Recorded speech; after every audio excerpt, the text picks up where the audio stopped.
have that range of motion when you are doing your own contractions, which is mobility. So the goal is you want to have as much flexibility as possible, but flexibility isn't as important as mobility because mobility means controlled range of motion. May I have your attention, please? Give me a heater. Now listening to Clear the Mechanism. The Robby Row Show. The Robby Row Show.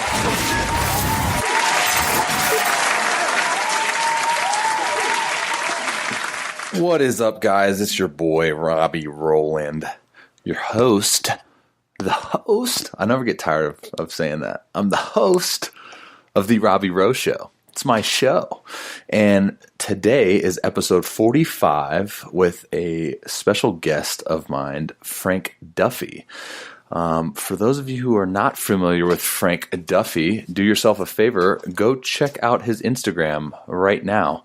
Unless you already have, but his Instagram's at Frank Duffy Fitness, and doing some great things over there. I highly encourage you to check him out.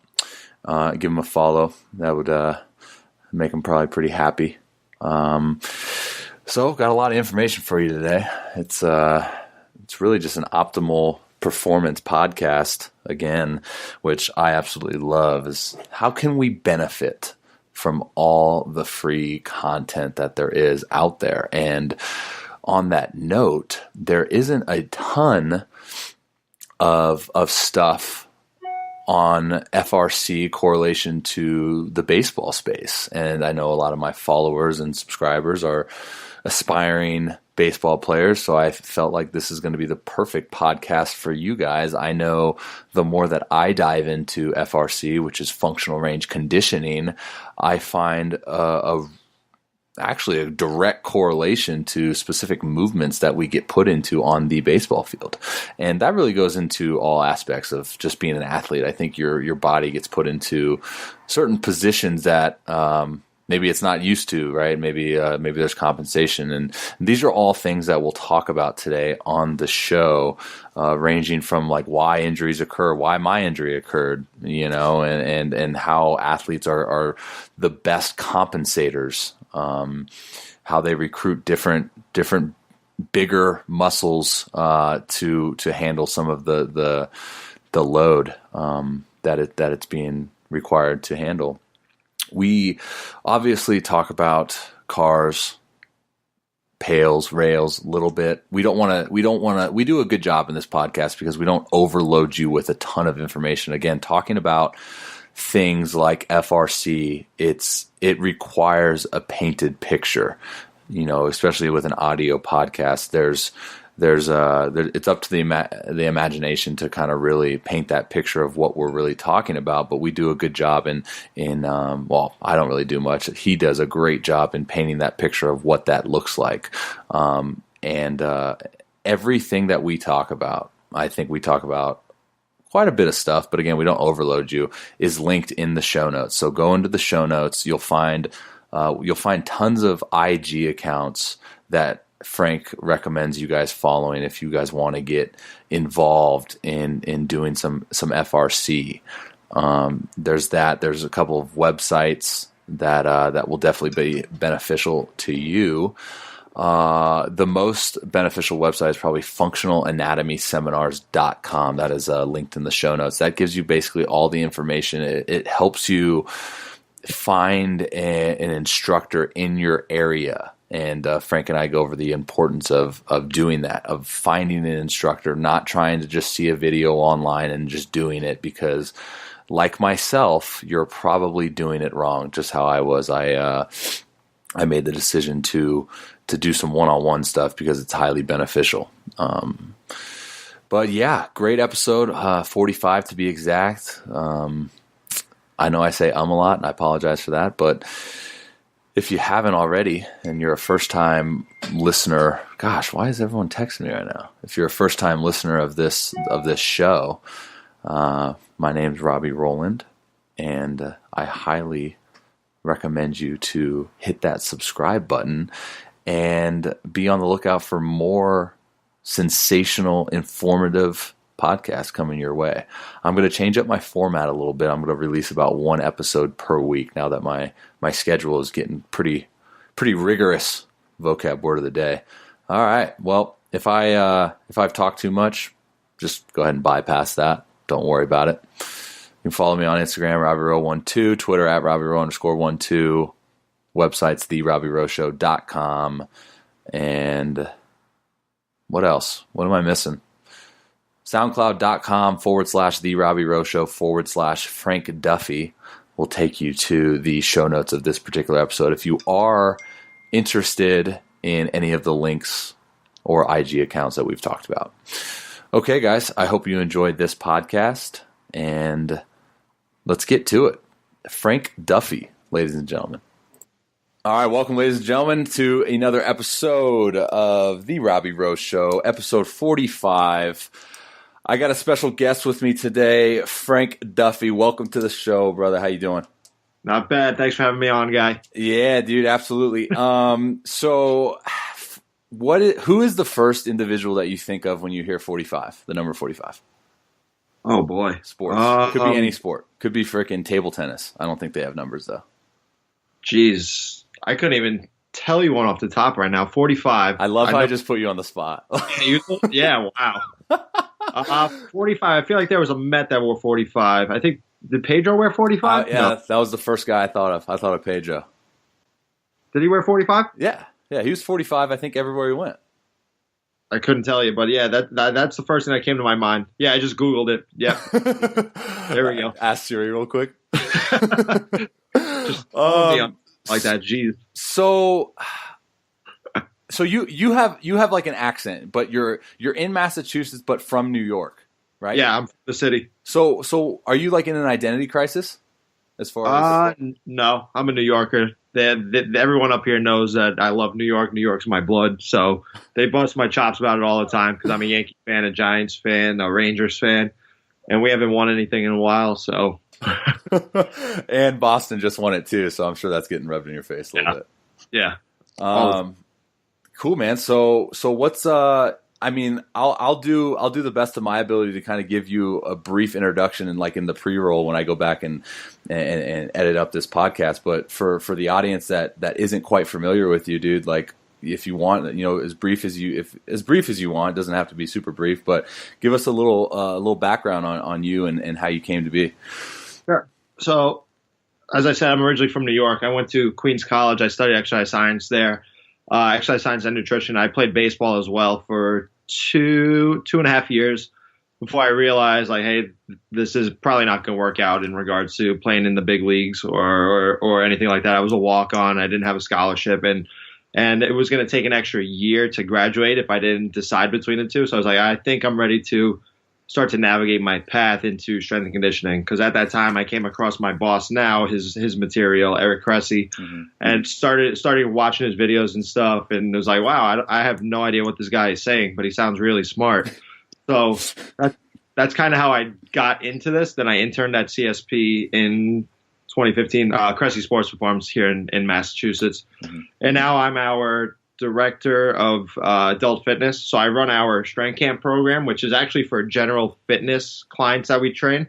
The beauty of my job is I see both sides of the spectrum. So I'll work with the normal 9-to-5er, but then I also have floor time with our pro guys, our college guys, our high school baseball guys. So I see a healthy mix of all walks of life. I train a lady with multiple sclerosis. So there's a lot of different avenues that I take from a training standpoint. And it's definitely made me a better coach because I get to see everything through a different scope every single day. But yeah, I'm a functional range conditioning mobility specialist. And I know that FRC is going to be one of the things that we touch on today for sure during this podcast. So I'd love to hear any questions you have on that end, and we could get the ball rolling there. Yeah. Dude, you just sounded like super smart. Functional range conditioning.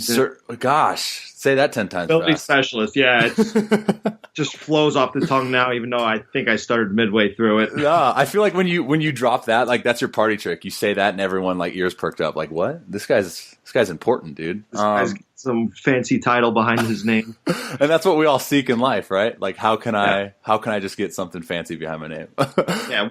What are the best initials I could have behind my name? That no one has any clue what it means. Yeah. That's what we're So Yeah, dude. I mean, shoot, man. Let's dive into it. So you obviously have a lot of tools in your toolbox, right? And that's kind of what we just heard from you right there. So I'm going to talk more. I'm going to talk more about in the athletic world, right? Sure. And I know you said you kind of focus on individuals with all walks of life, but for this show, like let's really just hone in on how to benefit athletes, of all ages. So,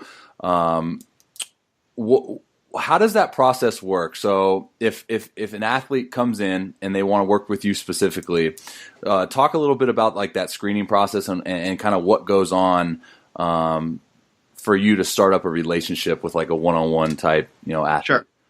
So what I do from an assessment standpoint is, number one, we figure out what their goals are. So if it's an athlete, they're going to give me performance-based goals. But from there, what I have to figure out from day one is where their baseline is, what's prohibiting them to getting to their goal. And it might not be anything prohibiting. It might just be like, all right, this is how we're going to progress going forward to make sure you get there. But typically with any athletic population we see compensation, because athletes are really good compensators. That's how we get good at a sport. Like an example of baseball, swinging a bat and throwing a ball in the same rotational manner repetitively is not something you were designed to do as a human being. So we see all types of different postures come in. We see different limitations at the shoulder, the hip, the spine. So what I like to do on day one is, after figuring out goals from an assessment test standpoint, I like to measure people's passive range of motion versus their active range of motion. I'm going to explain that to simplify it a little bit more. Yeah, please. So if I laid you on the floor with your legs straight and I lifted one of your legs straight up and got you into basically like a traditional hamstring stretch position, that would be flexibility or your passive range of motion. So I'm helping you get from point A to point B. What that tells me is the amount of range of motion your body is capable of from a working without gravity in the equation standpoint. Whereas your active range of motion is if you were laying on that floor the same way and I had you lift your leg on your own, using your own muscular contractions to get your leg from point A to point B. Now, the reason why that's so important is because I want you to be able to control all your range from a flexibility standpoint, but also have that range of motion when you are doing your own contractions, which is mobility. So the goal is you want to have as much flexibility as possible, but flexibility isn't as important as mobility, because mobility means controlled range of motion. If you have range of motion that you can't control, those are the types of range of motion we're prone to injury in, because we don't have control of them, and those are spots where we're going to be weak as well. So that's the first thing I look at it on day one, because my main goal is to make sure that you move well as a human first versus an athlete second. If I can make you a better moving human being, that's going to open up many more degrees of freedom in regards to what we can do in the gym from a performance standpoint, but it's also going to help make more resilient joints when we get you onto the playing field, so that in case it's early in the season, you don't blow out your UCL or you don't have labrum issues or whatever the case may be based off your limitations at the joints. Yeah, that's awesome, man. That's something that when I had Ian on, like that was something that kind of really opened my eyes to the why behind the FRC space, and like why is it important, and something that he mentioned was like we're putting our body in positions, especially on the field, that we don't necessarily like train in or own, right? And then when it happens on the field, we expect like a lot out of it. And maybe we're not essentially ready for that, or our body's not ready for the load. It's funny, dude. Like it sounds like you talked to frickin' Heenan before you came on, because you're like compensation, and that's the exact reason why I'm frickin' sitting here with a grade 2 lat strain. Yeah, that sound fun, man. Yeah, I mean, so go into that, dude. Like, because I'm sure when people listen to that, when you say compensation, they kind of just, yeah, that's not me, right? Like I'm an athlete, I can do this and that and this and that, but like it is an underlying issue, I want to say, for like 99% of just athletes in general, even though we are so superior. I mean, I don't want to like toot my own horn on this show, but like I feel like in the past, like I was always doing the right things, and I was training like an animal and whatnot, and then this injury happens, and I come out here with Josh, and he's like, dude, you are so dysfunctional. So then that got me thinking, I'm like, okay, dude, if I'm dysfunctional, and this, no offense like the other athletes that are listening, but there's got to be a bunch of dysfunctional people out there. So go, if you can, like elaborate on what that compensation means, what it looks like, and why most people are probably doing it and not even noticing it. Yeah. So especially in the case of baseball, like I mentioned, from a rotational standpoint, you do the same thing over and over and over again in one direction. Yeah. So you're going to get really efficient at that. But then when I do something, let's say bilateral, like a squat or a deadlift or anything like that from a training standpoint, if I don't get back to some type of restoration phase prior, meaning like I'm trying to even myself out, that might be doing rotational scoop tosses on the opposite side, for example, on the side that you don't necessarily work when you are on the playing field. Like if I don't create a basis to try to get back to balance, and I'm saying balance, and you can't see me right now, but I'm saying it with quotations because we'll never be perfectly balanced. Sure. Yin and yang. Much more dominant on one side of my body than the other, and I start to load it with a squat or a deadlift where it requires two legs at the same time. That's just going to lead down a rabbit hole full of even further compensations, if you ask me. So the first thing I have to address is where are you excelling? Where are you struggling? And that might just be from a joint standpoint. So like in your case, how did you strain your lat? Well, I mean, do you want me to give you like the simplistic answer of what I thought it was compared to actually what it was? Yeah. that my lats couldn't handle the load, right? Or the workload. But now that I'm kind of getting debriefed in what was actually happening or what was the cause was that I lacked necessary trunk stability. So therefore my lats, being the freaking huge muscles they are, said that, hey, I can probably help out in this workload. And not a humble brag. You have a huge back, dude. I have a huge back. Michael Phelps got nothing on me, dude. That's not saying much. Oh, dang it. So was it training related? No, dude. It happened on a pitch, like one pitch. Okay. One pitch. Got it. Yeah. I think that's and like you said, the load was bigger than what you could absorb. That's really what training comes down to. Injury comes down to. So we have an equation in regards to the FRC system where it's if the load on the body is greater than what the body can absorb, injury is the byproduct of that. So to keep it simple, let's say you needed 100 pounds of force to decelerate with a pitch. Mm-hmm. You can only absorb 80 pounds of that versus the 100. There's going to be some type of negative impact on the body because of that. Whereas if your capacity was 120 pounds versus the 100 that is required, you're in a safer range of motion because your body is able to decelerate through that range of motion. There's not going to be some type of detrimental effect because your body is capable of absorbing and resisting the force that is applied to it. That's literally what injury is, no matter what the case is. I think a perfect example of it in the World Series this year was, and this was all over the place with the FRC community, was when JD Martinez rolled over onto his ankle coming around second base. I'm sure you saw that video. Yeah. So that's a case where that's actually a position we train a lot of people in. We try, I do, especially with soccer players, basketball players, is I want you to train and learn how to absorb force in your with your ankle in the supinated position. Yeah. Because you never know when you're going to end up there. And that's a position most people don't train. And because we don't train there, we're weak there. And that's why we sprain ankles. It's not that it's a bad position. It's the fact that we just don't have any training experience there. So when we're exposed to it, especially in a dynamic, competitive environment like that, that's why we tear ATFL ligaments or sprain the ankle severely. It's simply because we don't train that position. And like for myself, I know I could jump rope there and be fine. I could do it for 20 minutes a day simply because I train in that rolled ankle position. Mm-hmm. And that's not saying, oh, look how good I am. It's just I know that in case I ever end up here, I have training exposure so I don't get hurt no matter what I'm doing. Yeah, it's owning those positions. And for me it's especially since I've come out here and really dove into the rabbit holes of all this exercise science stuff, it just makes sense. Is like, what positions are you going to be in most in your specific sport or your environment, right? And for like pitchers, like we're going to be in that essential like split squat position. So like, why don't we own that, right? And same exactly. for the whole ankle thing. But it's funny hearing you say that because I've always kind of been around the mindset of avoid those, right? Like you want to avoid those positions because of it just being bad. Because they're not good for you because you don't train them. Right. Like if you ask me, I don't think there's any good or bad position. It's the context in which it's used. Right. So an example of that, coming back to more of a training side, like a powerlifting side, Right. the best deadlift lifters in the world train their deadlift with a rounded back. Oh yeah. Like, but it's, if you take a Gen Pop client and ask them to do that, like that's not the best thing to start them off with.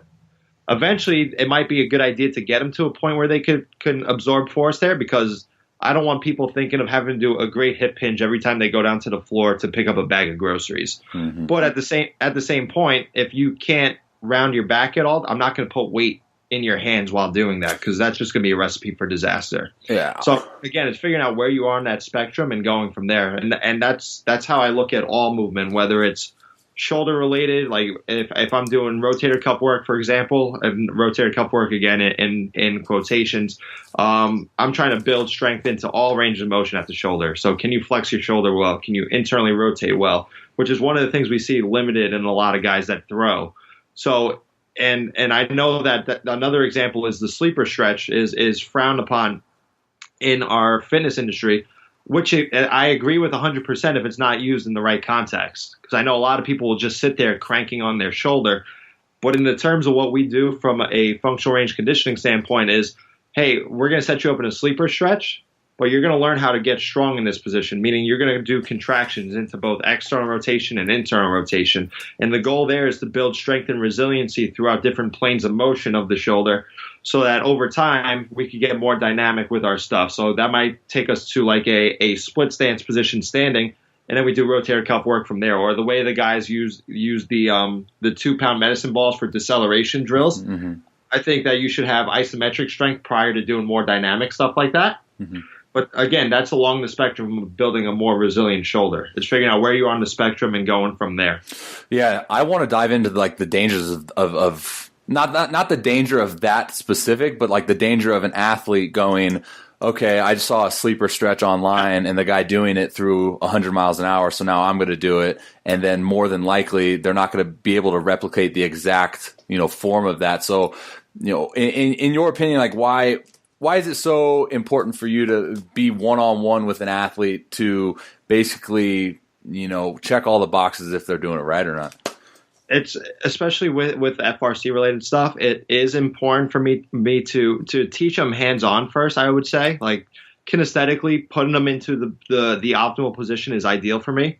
Like you said, if I post something about it on Instagram, I do my best to explain it. But again, nothing beats being hands-on. Right. And the reason why is most people don't understand, and I'll use sleeper stretch for an example here. Most people don't understand the difference between where their shoulder is and where their shoulder blade is in space, which means that if I can't dissociate the shoulder from the shoulder blade, I'm probably going to create some type of impingement on the front of my shoulder. Mm-hmm. So an example of that is I'll ask people that I program it for, and I won't give them the answer in regards to where they should feel it. Mm-hmm. I ask them, I'm like, hey, where do you feel that? And they're like, oh, it feels great on the front side of my shoulder. I'm like, oh, you should probably feel that more on the back side of the shoulder if we're getting the true effect out of it.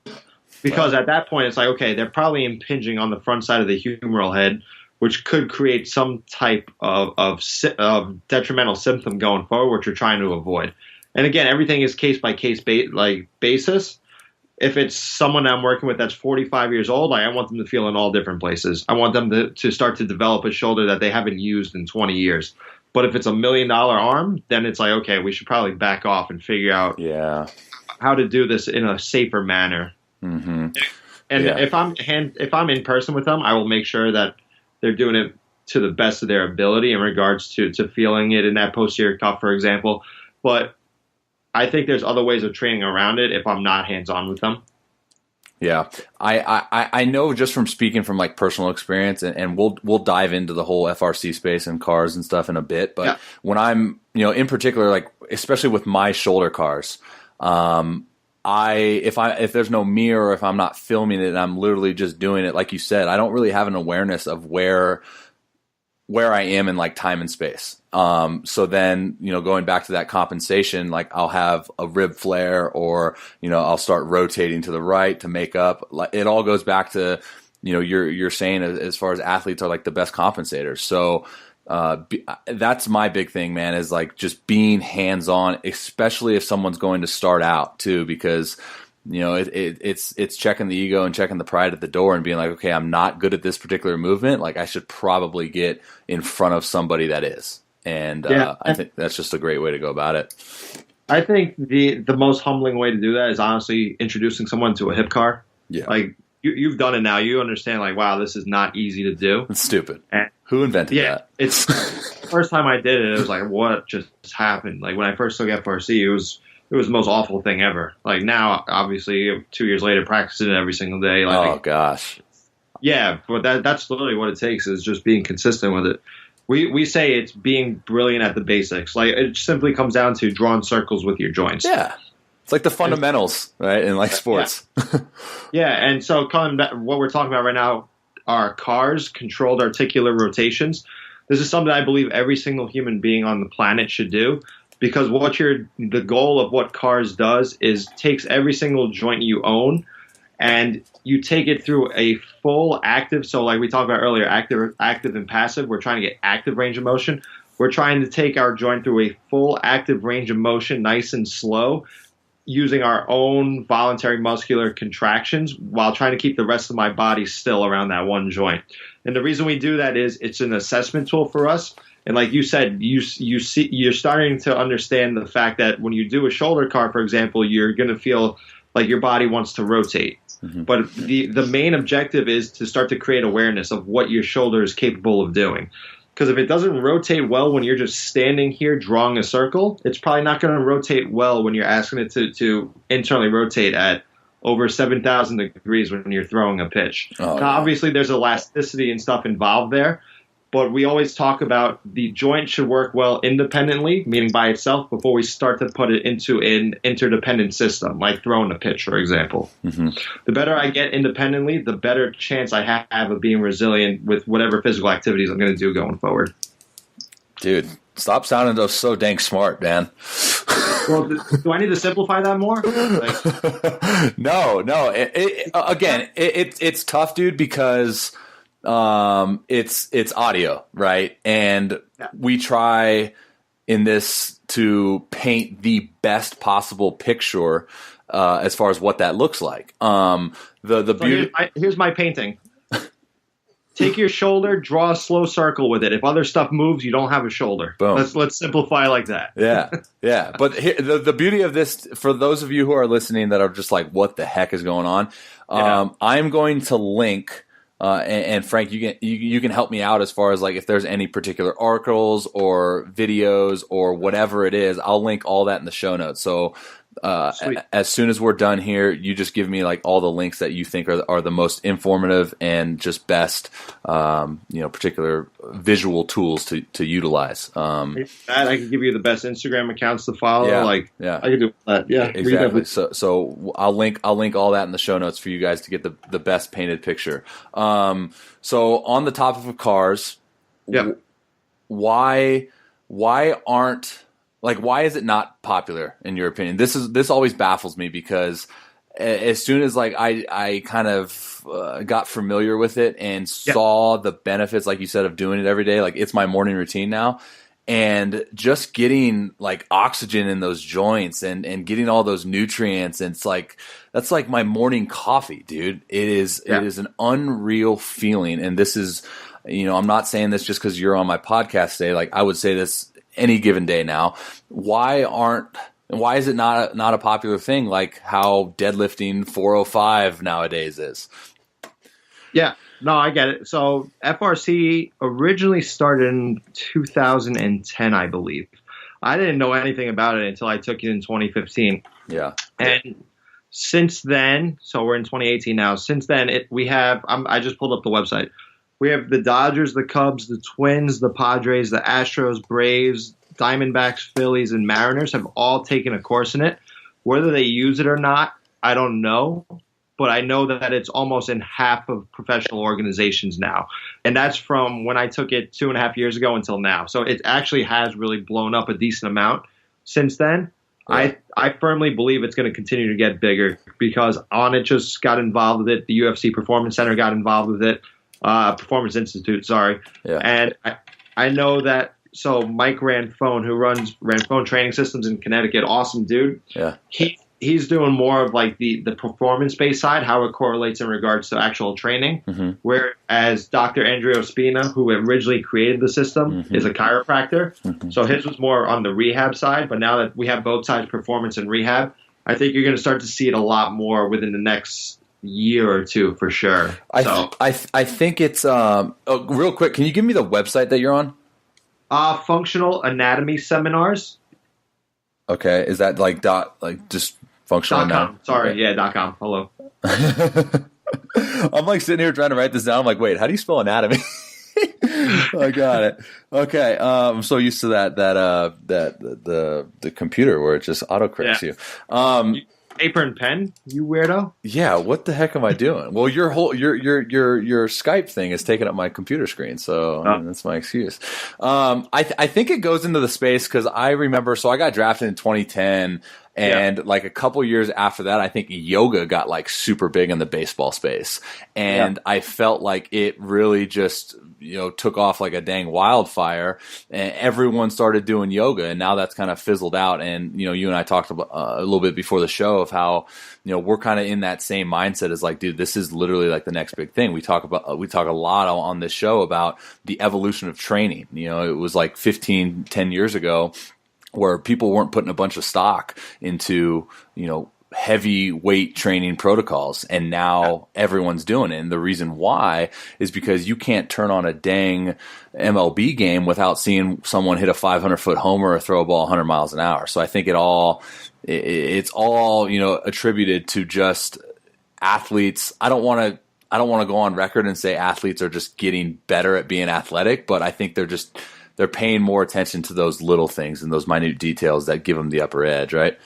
I think strength and conditioning is definitely playing a role in it. Like that's the norm nowadays. Where I remember in 2005, 2006, like growing up as a Yankees fan, Kyle Farnsworth threw 98, 99, and that was a big deal. Like that was now, the hugest deal. Yeah, it was like, wow, this guy throws fuel, and now everyone is. Like you have to sit there to be in the show now. It feels like correct me if I'm wrong, but for the most part, the game feels like it's gotten a lot faster in the last decade or so. So yeah, absolutely. But again, like that's honestly like a huge reason why I started this podcast was to make sure that everyone that wanted to tune into this show understands the importance of doing everything right. Like look at it, paint the picture in your head of having all these different tools to utilize, right? And for you as an athlete that is an aspiring Major League Baseball player, you need to look at that whiteboard per se and say, okay, I checked off that tool. Like I checked off that tool. I'm using this tool. So it's just putting yourself in the best possible situation to really, make that dream come a reality. And I think, now that we've talked about a little bit of FRC, strength conditioning, like all that stuff, these are all tools to utilize. And what I want to talk about now is being individual within that, right? It's certain tools aren't just going to be working for like each and every one of you guys, right? And I think there needs to be a high importance as far as dabbling in certain things and being like, okay, I absolutely love this. I'm going to implement that in my routine. I hate this. Like I'll scratch that, even though it works for him down the, across the clubhouse or whatever. So with all that being said, dude, like, you're a big dude. You're freaking an athletic dude. Like, what are some of the things that you're implementing in your routine that maybe someone else can like benefit from?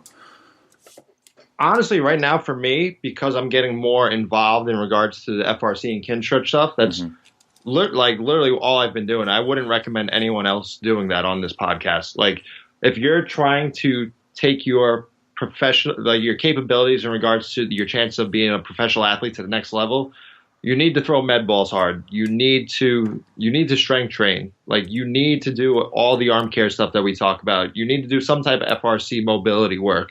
Like there's a lot of different avenues. And what we talk about is you have different buckets. So eventually strength, for example, the difference between you deadlifting 400 and 600 probably is going to make a big difference in the way you perform on a field. Because if it did, every 1,000-pound deadlifter on the planet would be playing a professional sport, and they don't. Right. So after a while, the return of the investment in regards to that training quality is gonna plateau itself. where you should be focusing on other things, where it might be more power related. You might want to have to move weights quicker. It might be just skill specific. You might have to get more reps in regards to fielding ground balls or taking more hacks in the cage or working on your craft on the mound. Like, it's case by case in regards to what you need. But if you don't have all those things together, you're not optimizing your potential going forward. And that's the main goal, man, is like everyone's got potential. I think if you sign like a professional contract, even if you're like a D1 baseball player, like or D2, D3, it doesn't even freaking matter. Like, if you're a baseball player, you have certain amount of potential, and like the biggest thing is how can we maximize that, man? And it goes back to that whiteboard full of tools to utilize. At least in my space, it's like how can we really like check off all these things to make sure that we're advancing forward? How can we utilize each? I know we're going to dive down a rabbit hole here, but like how can we take 24 hours out of our day, like say 16 hours you're awake, like how can we maximize that time that we're given to better ourselves, right? And man, I just geek out about that stuff, dude. Like, I'm almost obsessed in that regard. So I'm curious, man, like, since you started FRC, all these like cars and stuff, what is like the one thing that you could say that is changed since you started, as far as just your everyday life? Just getting into a habit of doing stuff more consistently. Like, when I first took the course, honestly, it was so much information. Like, we're talking about CARS right now, which is one of the acronyms. There's acronyms that are even crazier than that. It's PALS, rails, PALS, RALs, isometric, MPs. Like, there's like 5 or 6 different things that I'm not even going to touch on. But the idea of doing our CARS, our circles every day is like, all right, this is something that's going to help me create a habit. So when I first took the course, I didn't utilize it for the first 6 months. Like, it was good information, but I didn't know how to apply it until I actually started practicing it. Mm-hmm. And then once I started doing that, I was like, all right, this is starting to make sense a little bit. My shoulder doesn't work well in this position. My hip doesn't work well in any positions because my hip sucked then. But it was like, all right, this is my foundation. I'm going to build it off of this. And then implementing other parts of the FRC system on top of lifting at that time, like it really opened my eyes in regards to what this can possibly do. How it's something we could utilize, especially on off days from lifting. So if we're on a 4-day split, for example, where it's Monday lower body day, Tuesday upper body day, Wednesday's off, Thursday lower, Friday upper. Yeah. Say Saturday, Sunday, I'm going to do some type of FRC related work, not at super high intensities, but those are days where if I'm not lifting, I'm going to try to get better in regards to a different quality, and that quality being mobility. So, well, that's what I noticed too about FRC. It's like, I mean, correct me if I'm wrong, please, but it's one of those things, like, hit it every day, dude. It's not like, not like bench pressing or squatting, like where maybe if you have a specific goal in being a professional baseball player, you probably shouldn't do that every day to tax your body. But I mean, if you're doing hip, shoulder, wrist, back, CARS every day, like, you're going to benefit from them. Yeah.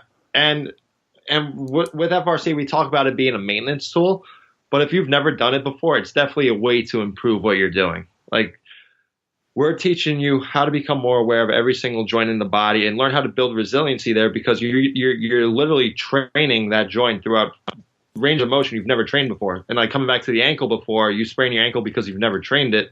That's why we're doing all this stuff, just so you have some type of exposure into as many different ranges as possible the joint you're working on can go through.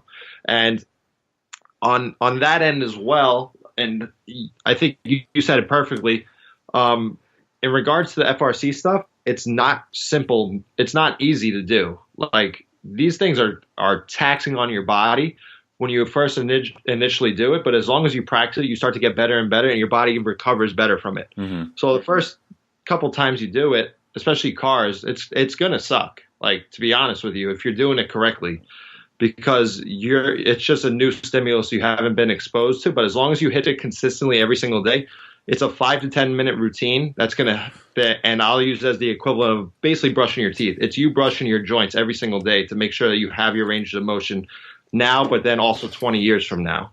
Could you imagine if someone brushed their teeth for 5 to 10 minutes? It's about 30 to 40 seconds per joint, if we think of it that way. 30 seconds per tooth. All right. So now I know I'm trying to put myself in like a high schooler's mindset. I'm wanting to ask this question. Is there is it appropriate to hammer both cars, pails, rails, that whole FRC space on top of a extensive strength and conditioning routine? It's case by case, but I look at it as like a medication. We have to figure out what the right dose is, and that's how we look at strength training too. Too much is going to be detrimental in regards to your ability to recover and actually move weight in the gym, but not enough is also, if you don't put enough weight in your hands, for example, it's not going to create a stimulus to allow you to develop more muscle, better neural connections to create more force to move weight.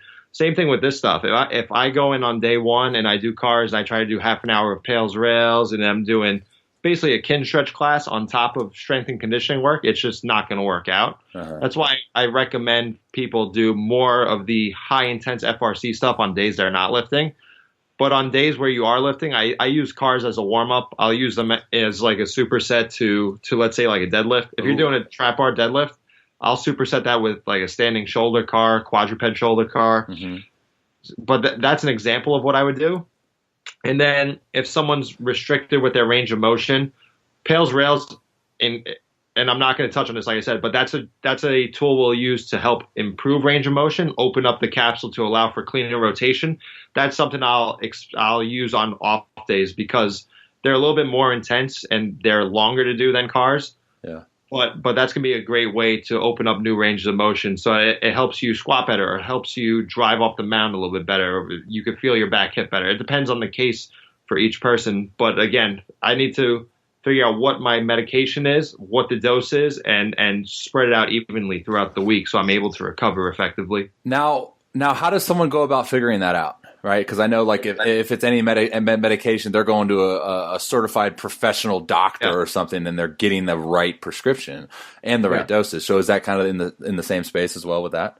Yeah, I mean, honestly, I won't prescribe pails, rails for anyone that hasn't done a Kinstretch class with me or hasn't worked with me one-on-one, just because they are much more technical to perform.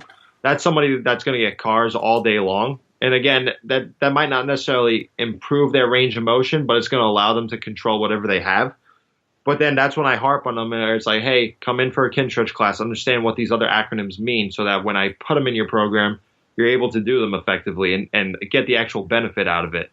Or if it's someone that I'm working with online, like I'll send them thorough videos of what's going on. Or I'll try to, if someone comes to me, they're saying, oh, my hip hurts, so on and so forth, that's someone I'm referring out to. I'm trying to find an FRC practitioner in their area to try to get one-on-one work in person. So it's a well-developed network, and it's not something I would recommend trying to figure out on your own. Like, I would definitely make the investment into figuring out who knows the FRC system in your area and try to work with them in person. And I always recommend that to people before offering my online services, because like I said earlier, this is much better to do in person.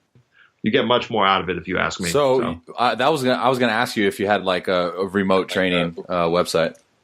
Yeah. So I have an online golf fitness business with my business partner, Joe Gambino, who's a physical therapist in New York City. It's called Par4 Performance, where we offer online training, and we're a golf first program, but we also train Gen Pop clients and different walks of life. Like, for example, I'm training a guy that trains jiu-jitsu right now. But again, everything's movement based, and we do remote mobility programming, but we do remote coaching as well in regards to strength training too, or we'll blend the two together into a hybrid program. We offer that. I also do online Kinstretch classes through that same portal, and that's par4performance.com. Okay, and is it for the number, or is it the actual for the word? For the word, FOUR, not for like I just hit my ball into the trees, like I do all the time. Yeah, like me too. Live in the left trees. I love it, dude, because I think you hit it on the head. If you're starting out, I think it's important to be hands on. You need to go somewhere where you get kind of the. I've been doing this for like probably a month, maybe even more, and I'm still doing like one-on-one sessions just because I want to make sure. What's that? You did it with Ian, right? No, I did. I'm doing it with Bridget and Tracy over at Vital Roots. Oh, okay, yeah, awesome. Yeah, cool. They're great, dude. But it's one of those things where it's like I need to check my ego and my pride at the door and go, okay, like I'm not the best mover when it comes to these cars, like we talked about. Like I can't do a hip car without, my back kind of rotating a little bit or whatever. So that's why it's so important to go one-on-one and just find out like what areas are you good and functional at and what aren't you good.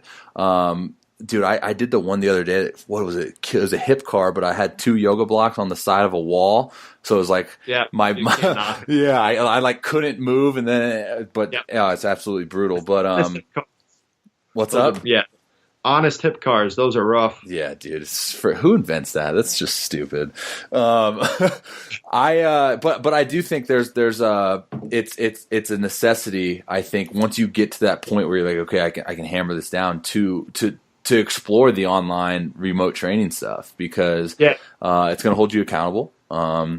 And you're going to be doing it with a guy like yourself who's probably well respected and knows what he's talking about. And yeah, dude, absolutely. Little subtle plug. And that's not guessing, and it's like, okay, like I know this guy, I know my client, he struggles with this, he's good at that. So I'm going to supplement some of this and that. And, it all comes down to just knowing what you can and cannot do and how to improve, in that regard. On that end too, in regards to, there's a lot of FRC and Kinstretch stuff on Instagram and all of it's awesome. Yeah. But going into your training, you have to ask yourself, why are you doing this? If it's just, the reason is, this looked cool, I saw it on Instagram, like that's not the appropriate reason of doing it. And like, I know that it is difficult to understand because we use all these fancy words in our descriptions and whatnot in regards to describing what we're doing.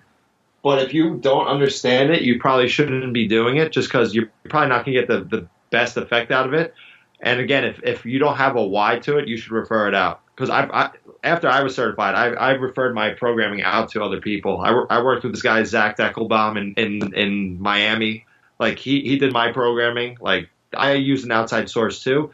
And just like with training, like we all invest in regards to getting programming from someone that does an assessment on us. I think the same thing should apply with your mobility work as well, honestly. Yeah, dude, it's understanding too. And the coolest thing for me, just going through this whole program or process as well, is you get to understand yourself a little bit more. Yeah. And I know you get to do that when you're strength training, but that's strength, and this is kind of like a whole different space. It's like, how do my joints move? Like that's something that's not really explored all too often. On that topic, dude, I think this will be our last topic before we hop off. But I know that a lot of popular accounts and pages are the guys that are loading up. Some like lift offs or even like a 90-90 internal external. Is that like appropriate if you're going through those movements with load? And that's a perfect example right there. Like I know there's like 5 or 6 accounts that come to my head that those are expressions in regards to what you can do from a mobility standpoint. Those guys have earned the right to do that. If you're someone that's scrolling through Instagram and you're like, I'm going to try that today, you probably have not earned the right to do that. That's a case where we're going to start you at ground level 1. I'm going to look at your cars. Do your cars look good? If not, okay, you probably have no business doing any type of 90-90 lift off stuff, let alone loading it. And then from there, we put you along I'll say spectrum again. We put you along the spectrum. So that might be a case where, hey, we need to teach you how to expand your range of motion before we even learn how to control it, because they're all different categories. So we assess, we expand, we control, and then we create. So create is like you're expressing yourself through different ranges of motion. Those are the fancy things you see on Instagram. Mm-hmm. But if you don't have the 3 other steps beforehand, you're not going to get the most out of it. And I think I did an FRC this past weekend with Mike Ranfone, like the guy I mentioned earlier. Yeah. And he put it perfectly. He was like, show me someone that's really good at calculus that's awful at addition. There's nobody. Like everyone, like you need to learn the basics first. You learn addition, you learn subtraction, division, multiplication. You don't come in on day 1 learning calculus, which is essentially these exercises you see on Instagram. Yeah, they're freaking impressive though, right? Yeah, it's like I can't do any of that stuff, so I'm trying to get there. But yeah, I mean, it's like establishing goals, like, yeah, dude, like absolutely. But I mean, I can't really talk about this topic too much because I'm the worst when it comes to that stuff because I get stubborn. I'm like, that looks hard, but like I could do that, dude. You know what I mean? Like, oh yeah, we've all been there. I do that stuff all the time. Someone posted like, all right, I'm going to try that. And it's like I set up and like, all right, I got no chance. Oh my gosh, dude! I saw this dude like put I think. No, it was you on your story this morning, right? You had like a 45 on your externals on your 90/90s. Oh yeah, I mean, yeah, I was just doing isometrics there. Yeah. That was more or less just to give me a block. But that's a case where it's like, oh wow, that looks impressive. But the idea of it was just to not allow my body to move at all, honestly. Yeah, I'm having to do like I need to go purchase more yoga blocks, to be honest, because it kind of holds me accountable to where I am. I'm doing like some kettlebell stuff, like just putting a heavy kettlebell. Like, if I hit the kettlebell, I'm probably doing it wrong or I'm compensating somewhere. Yeah. So hey, dude, real quick, let's go. I'm a freshman or a sophomore in college, aspiring Major League Baseball player. No idea. I just listened to this podcast. No idea. FRC, never done it before. What's my step? What do I do? So what I would do is I would go on your Instagram, because if you're a freshman or a sophomore in college, you definitely have an Instagram. You're gonna follow Kinstretch, because they post a lot of good stuff. KINSTRETCH. And then you're also going to follow Functional Range Conditioning. Love it. Those are the two. Anyone that they repost on there, you should follow, because they all put great material out. And then from there, that's step one. Step two is, if you're really interested and serious about taking your mobility to the next level, find someone in your area through that page or through functionalanatomyseminars.com, like we mentioned earlier. There's a find a provider option in the top right-hand corner. And figure out who's in your local area. If there isn't, last resort would be like an online coaching program, like something that I do with my business partner, Joe. But there's other people out there that do it as well. I would try to do some research on that end, figure out who the best fit would be for you in regards to your goals, and then just get the ball rolling from there. Yeah, absolutely, man. It all goes back to is how bad do you want to be successful, and that's the biggest kind of emphasis on my show altogether, is that the requirement, the price that you have to pay to be, the Max Scherzers, the Jacob deGroms of the world. I strictly just name pitchers, but the price is high, man, and it requires for you to do a lot of things and work your freaking tail off. And like I said a couple times in the show, is like FRC for me is in that space. I know Noah Syndergaard's like an advocate user. Ian and I talked about him, and he's just an animal when it comes to that. And he's using it. I work with Kluber, so like there's a lot of high name guys that are implementing this stuff. I know Chris Archer was using it last off season. I don't know what he's doing this off season, but there's a lot of big name guys that are implementing this stuff on a daily basis. It's not just they show up randomly once in a while. Like I know Ian preaches it to Noah all the time. Like, hey, you got to do this stuff every single day. Yeah, I do this thing with Kluber, so it's a matter of, hey, you like, this is what your body needs. It's either going to get better or worse. You're going to feed it something that's going to make it better, or you're not going to do anything. And that's how we de-evolve. We're efficient at conserving energy. Mm-hmm. So if we don't use a range of motion, our body's going to be like, okay, we don't need it. And that's why when you're 80 years old, you can't walk. And obviously that's not what we're looking for here. But it's like things you were able to do 10 years ago, you're not able to do now because you simply haven't trained those positions anymore, for example. Love it, dude. Love it. Before we get off, dude, tell my audience where they can find you as far as like your social media platforms. Yeah. I'm awful on Twitter. Josh told me I have to be better on that end, so I'll work on that. But Instagram is Frank Duffy Fitness, and then you can find me at my website as well, www.par4performance.com. Par 4 like a par 4 on a golf course. Gotcha. I will link all of that into the show notes so people can just go and just one click and they're there. So sweet. Frank, dude, it's been an absolute pleasure, man. I appreciate you coming on and spreading the knowledge, dude. I'll sign you off the air, but thanks again. Thank you, man. I'll talk to you soon. Yes, sir. All right, guys, that's another episode of The Robby Row Show.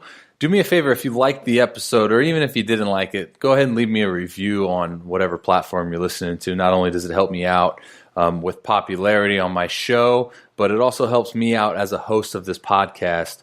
Sometimes I don't know if I'm getting better, if I'm getting worse, and I need y'all's opinions. So go ahead and leave a review and let me know what you thought. So again, thank you so much. Appreciate you guys tuning in. Until next time, Robby Rowan, The Robby Row Show. Your boy's out. Later.